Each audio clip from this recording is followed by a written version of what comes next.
We give the highest praise, glory, and honor to our loving Savior, Jesus Christ. We give double honor to our beloved parents in the Lord. We remember and cherish the blessing preachings and teaching of our dearly beloved Honorable Pastor Wildy Almeida and beloved Assistant Pastor Lina C. Almeida.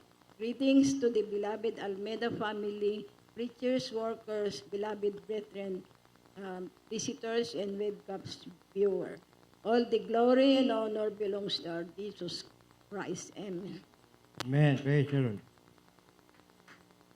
Ako po ay nagpupurit na pasalamat sa mahal na Panginoong Isus dahil pinarating po ako na maluwalhati dito sa Los Angeles. Amen. Praise the Lord. Salamat sa mahal na Panginoong Isus kasi akala ko hindi kami makakasumpong dito kasi first time pa lang yung anak ko na mag-drive na. Galing po kami sa Lancaster papunta rito sa LA. Amen. Salamat sa mahal na Panginoong Isus at pinag-iingatan po kami. Papasalamat ako sa mahal na Panginoong Isus kasi po bago po ako nasin po dito ay galing din po ako sa Trinitarian in person. Pero wala pong kagalingan ang mga nararamdaman ko po noon. Pero nung kasi po mayroon akong sakit sa ulo, pananakit ng likod, ako po'y anemic po noon. Meron din po akong acute ulcer. Pero nung tinanggap ko po ang bautismo sa tubig sa pangalan ng ating mahal na Panginoong Isus, ito'y instant na pinagaling. Amen. Praise the Lord. Way back po, 1994 po sa Baguio City. Baguio City po kami na bautismo. Kaya salamat sa mahal na Panginoong Isus at sa pag-iingat po niya, ako nagaling po ako sa Pilipinas noong June 5. Kaya po salamat sa mahal na Panginoong Isus at pinag-ingatan niya po ako nakarating dito sa Amen. California po. Amen. Praise the Lord. Salamat po sa mahal na Panginoong Isus.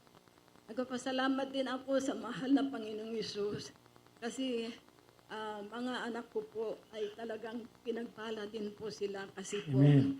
may kanya-kanya pong trabaho na. Kaya salamat sa mahal na Panginoong Isus.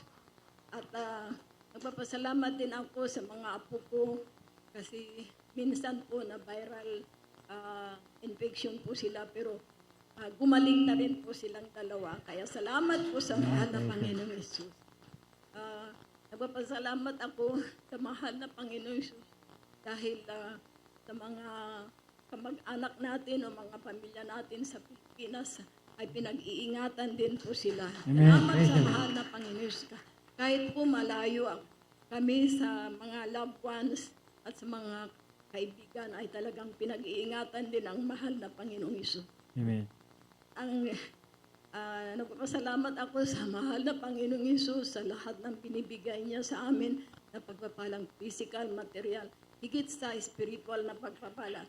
Ang lahat ng kapurihan, pasasalamat ay tanging sa Panginoong Isus po lang. Amen. Hallelujah. Praise.